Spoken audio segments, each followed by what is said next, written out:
Bonjour, très chers amis. Euh, je me présente d'abord. Vous pouvez m'appeler Max. Je suis étudiant aux États-Unis. Euh, je suis là ce matin pour discuter avec vous en tant que chers compatriotes euh, par rapport à le statut d'étudiant international africain et donner quelques idées en tant que tel, comment par exemple réussir aux États-Unis. Bon, il y a peut-être parmi d'entre vous qui aimeraient se lancer dans cette aventure. Venir ici de manière légale, c'est une bonne idée. C'est une bonne idée, ça peut vous permettre, ça peut vous donner beaucoup d'opportunités. Parce que ici, c'est un pays qui égorge d'énormes possibilités, d'énormes avantages, d'énormes possibilités de réussir. Alors, je prends un peu mon cas. Quand je suis arrivé, je pense que c'était en 2012. Quand je suis arrivé, premièrement, c'était à New York. Après New York, je suis allé à Houston. Après Houston, je suis quitté venir à Nebraska. Après Nebraska, je suis venu à Kansas. Après Kansas, je suis parti à Missouri, et actuellement où je vis. Donc, c'est pour vous dire que, en tant que tel, le fait de pouvoir contourner tous ces états ne veut pas dire, bon, je ne suis pas quelqu'un de stable, mais c'était juste pour faire une juste aperçu de la réalité qui est là et l'ensemble des opportunités qui peuvent être ouvertes à tout un individu qui atterrit aux États-Unis. Euh, donc, par expérience personnelle, je peux vous dire qu'il y a beaucoup d'opportunités en tout cas. Avant que je ne vienne, j'étais en train de regarder certaines vidéos qui montraient les avantages aux États-Unis. Donc, bon, quand je suis arrivé, j'ai essayé de les appliquer, mais ça n'a pas aussitôt marché. Donc, pour dire qu'en termes clairs, c'est une affaire d'expérience. Chacun t'évite ton expérience et tu sais ce qui peut se passer. Donc, pour tous les jeunes africains qui veulent démarrer depuis leur pays d'origine pour venir aux États-Unis, voici 4 grands conseils que je peux vous donner. Premièrement, quand vous arrivez aux États-Unis, vous avez des choix. Des choix, je dis bien des choix. Les choix de vous faire l'argent le plus vite possible, mais pas, mais ça ne vous donne pas une garantie d'être un homme aussi très libre. Mais deuxièmement, prends un diplôme qui peut être reconnu de manière internationale, parce que vous voyez, les États-Unis sont là, c'est la première puissance au monde.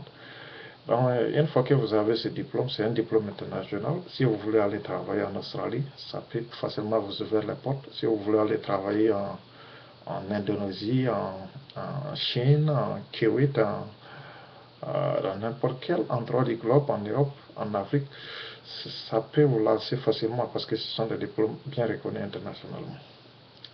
Donc ça va vous donner une garantie de travailler, d'avoir beaucoup d'argent, de travailler dans n'importe quel pays de votre choix ou dans n'importe quel continent de votre choix.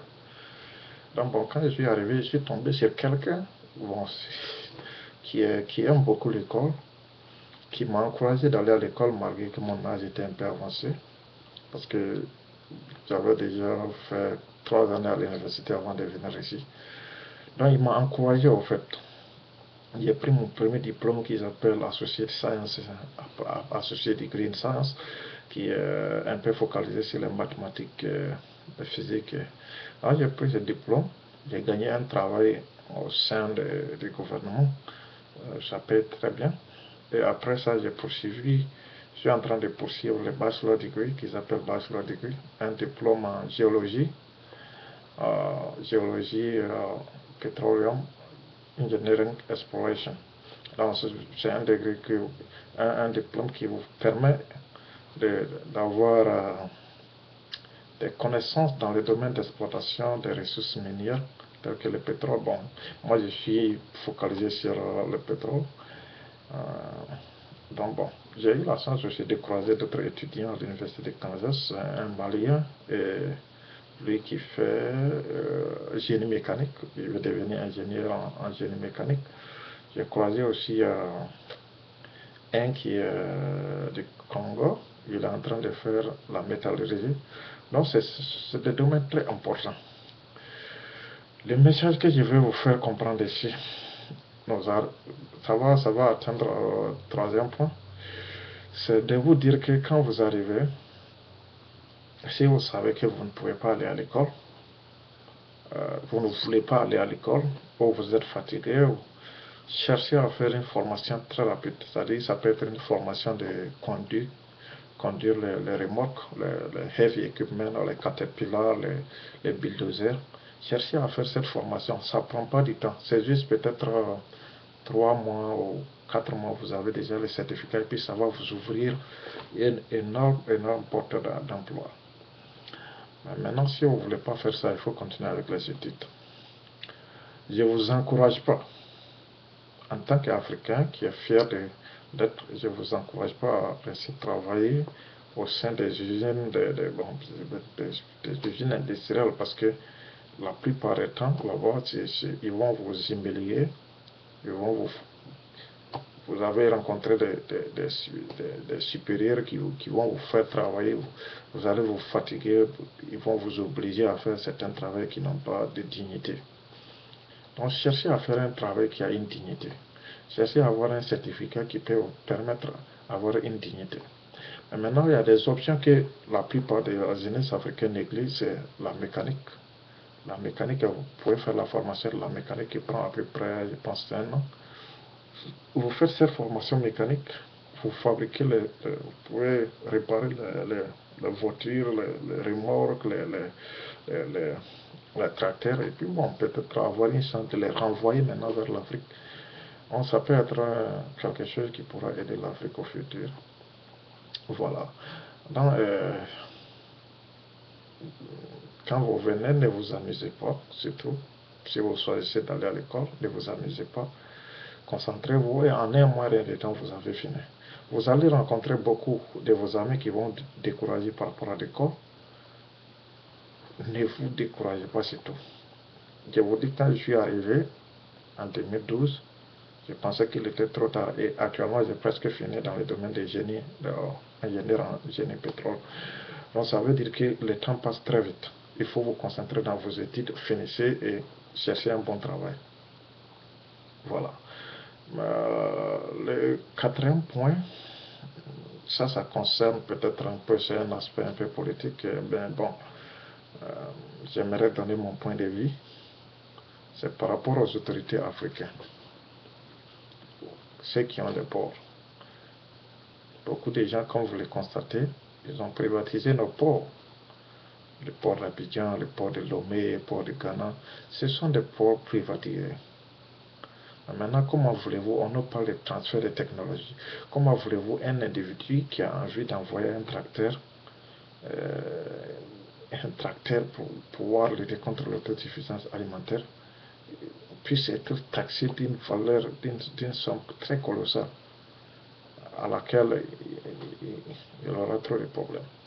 Donc il faut diminuer les prix, il faut diminuer les taxes, il faut couper les taxes en matière des engins tels que les tracteurs et voilà, les machines, tout ce qui est un transfert de technologie.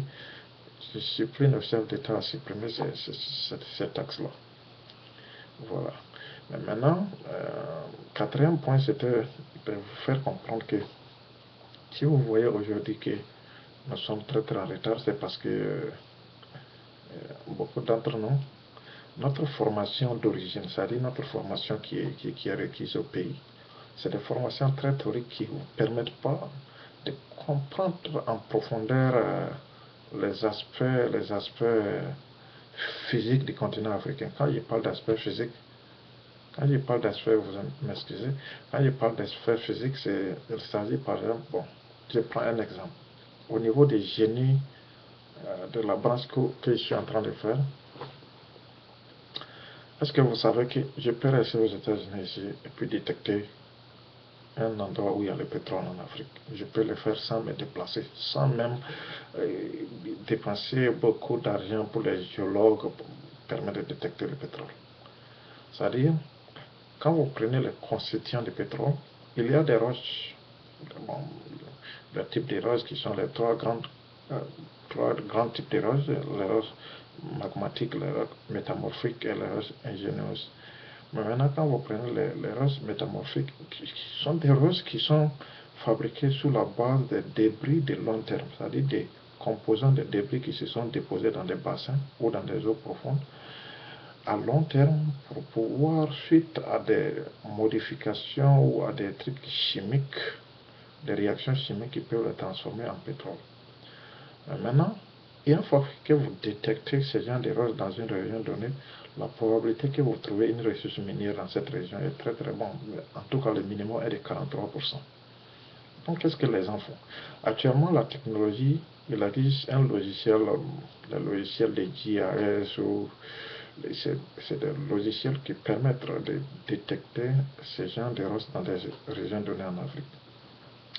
Mais maintenant, nous revenons encore par rapport à la nature des conflits. Quand vous voyez qu'il y a trop de conflits, et dans des régions spécifiques, les conflits sont localisés dans des régions bien spécifiques. Vous prenez actuellement le groupe religieux du Nigeria ou du Cameroun, du Tchad, du Niger. Vous prenez le delta du Niger. Le delta du Niger regorge une énorme quantité de pétrole. Et maintenant, quand vous prenez le pétrole du Nigeria, en termes de pétrole, il y a un indice utilisé couramment pour mesurer la qualité du produit qui s'appelle ça APA. Bon, en français, c'est API. A comme Antoine, P comme papa et puis I comme Ivy. Donc ça veut dire que quand vous prenez API du Nigeria, il n'y a pas dans ce monde, dans le monde entier, que ce soit le pétrole du Qatar, le pétrole du Kuwait, le pétrole d'Irak, le pétrole des États-Unis, le pétrole du Canada, et beaucoup partout, il n'y a pas de pétrole qui a une qualité supérieure à la qualité du pétrole du Nigeria, qui a une API très très élevée. Et quand c'est comme ça, en termes d'API, peut-être bon, d'autres ne vont pas comprendre. Quand l'API est supérieur, ça veut dire que vous avez une qualité de pétrole très très bonne. Mais maintenant, ça veut dire qu'au niveau des raffinages, on n'a pas besoin assez de temps ou dépenser beaucoup de moyens au niveau du raffinage. Ça ne prend pas de temps pour raffiner ça pour que ça devienne du pétrole normal.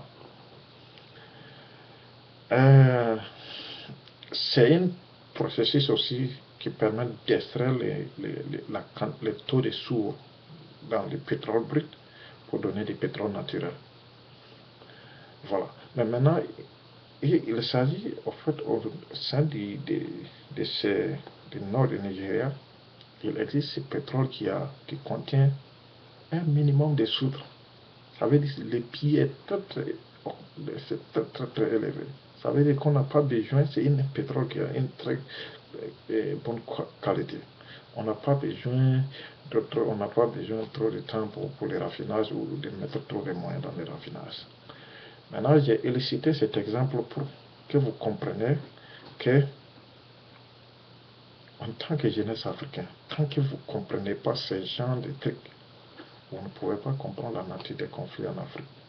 Vous ne pouvez pas les comprendre. Vous ne pouvez pas comprendre comment est-ce que les bases militaires sont installées dans des zones spécifiques. Vous ne pouvez pas comprendre ça. Il faut que vous arriviez à comprendre pour comprendre cette nature des conflits. Voilà. Donc, j'ai fait cette vidéo, je pense qu'il y aura certaines réactions. Si vous avez d'autres idées, vous pouvez les donner. Et puis bon, nous allons essayer ensemble de discuter pour pouvoir voir si on peut en trouver d'autres solutions. En général, à part la politique, les citoyens d'ici sont des citoyens très bons. Citoyens aux États-Unis, c'est des bons citoyens. J'ai croisé des fermiers qui sont vraiment, ils m'ont accueilli à bras ouverts. J'ai croisé certaines personnes qui m'ont accueilli à bras ouverts. C'est des gens très bons. Alors, Mon dernier point, c'était d'insister à ce que quand vous venez, ne vous amusez pas. Le temps est très précieux. Focalisez-vous sur ce que vous venez faire. Les bonnes opportunités sont des opportunités un peu dans le domaine technique. Ça peut être réparation des ordinateurs, ça peut être conduire des remorques, ça peut être réparer des trucks, réparer des voitures. Il y a beaucoup de ces opportunités. Maintenant, nous arrivons à un cinquième point où je vais un peu parler de francs CFA. Ça m'étonne de voir certains intellectuels qui ont fait leurs études aux États-Unis, qui ont travaillé dans des banques mondiales, qui ont travaillé dans des grandes institutions financières, qui disent que le problème des Africains n'est pas le franc CFA. Si quelqu'un vous dit ça, est-ce que cette personne est vraiment sérieuse? Est-ce que vous devrez le prendre sérieusement? Hein? Prenez un exemple. Si un franc CFA était égal à 1 euro, ça veut dire qu'un petit Européen ne pouvait pas venir avec son petit euro et baiser une petite fille. Est-ce que vous comprenez? Ça veut dire que pour aller en Europe, vous n'avez pas besoin de dépenser des millions de francs CFA pour arriver en Europe. Est-ce que vous comprenez? Mais maintenant, ce qu'on essaie de nous faire comprendre, c'est la vente. C'est-à-dire, on nous fait comprendre que les yens, les francs chinois, a baissé, mais ça n'a pas empêché la Chine. Mais quand quelqu'un développe ce genre de théorie, c'est de la fausseté. La Chine a baissé son franc parce qu'elle arrive à produire beaucoup de trucs et elle a besoin d'écoulement. C'est pour cela qu'elle a baissé pour attirer les investisseurs. Mais nous, on a quoi à vendre? On vend seulement que de la matière première. On n'arrive même pas à vendre quelque chose, un produit bien fini. Si vous voyez. Donc ça veut dire baisser le franc CFA. Ça permet à un individu de venir ramasser une ressource minière, les diamants, l'or, à un moindre coût. Il faut que vous compreniez ça. Si un euro est égal à 656, quelqu'un qui amène 12 000 euros, c'est des millions et des millions de francs CFA. Largement suffisant pour ramasser nos diamants. Voilà. Donc, c'était mon idée. Sixième idée, c'est, vous voyez, quand notre population est augmentée, quand notre population augmente, ça n'arrange personne, ça n'arrange pas certaines personnes. Donc, si vous ne voulez pas travailler, il faut faire beaucoup d'enfants. Je pense que ça peut au moins nous donner une chance à ce qu'on voit un autre messie sortir de quelque part. Supposons qu'on est nombreux et qu'on est bien éduqué, que tout le monde part à l'école, je pense qu'il y aura une solution. Je crois en Afrique, je crois beaucoup en Afrique.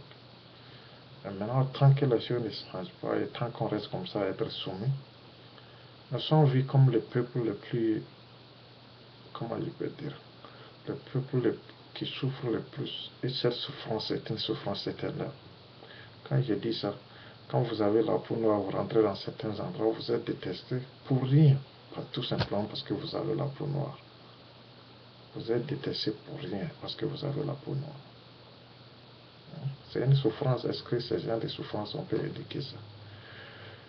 Tant que nous-mêmes, on ne prend pas les choses en main, tant que nous-mêmes, on ne développe pas l'Afrique et rester en Afrique, être fier, les choses seront toujours comme ça. On va chercher. La fois dernière, j'étais en train de pleurer. J'ai pleuré quand j'ai vu, c'était hier, ouais. J'ai vu une vidéo qui montrait les petits gamins comme ça qui veulent partir, rentrer dans des côtes espagnoles. Ça m'a beaucoup vraiment touché. Ils sont rentrés premièrement en voulant traverser. Pirogue s'est inversé. Il y a eu des morts. Ils se sont retournés vers leur lieu de départ. Ils ont essayé de modifier encore pirogue. Et ils sont repartis encore. Et ils se sont fait piéger. Donc ça veut dire que c'est vraiment honteux. Je veux que vous vous battez. Cessez de vous battre entre vous, Africains. Que vous soyez des Africains aux États-Unis, que vous soyez Africains en Asie, que vous soyez Africains au Canada, Africains en Europe. Il faut qu'on se batte, il faut qu'on arrive à nous unir, qu'on arrive à nous donner des idées. Mais tant qu'on est dispersé, chacun pour soi, Dieu pour tous, notre lutte ne peut aboutir à quelque chose. Ça peut aboutir à une autre chose. Donc il faut qu'on se concentre.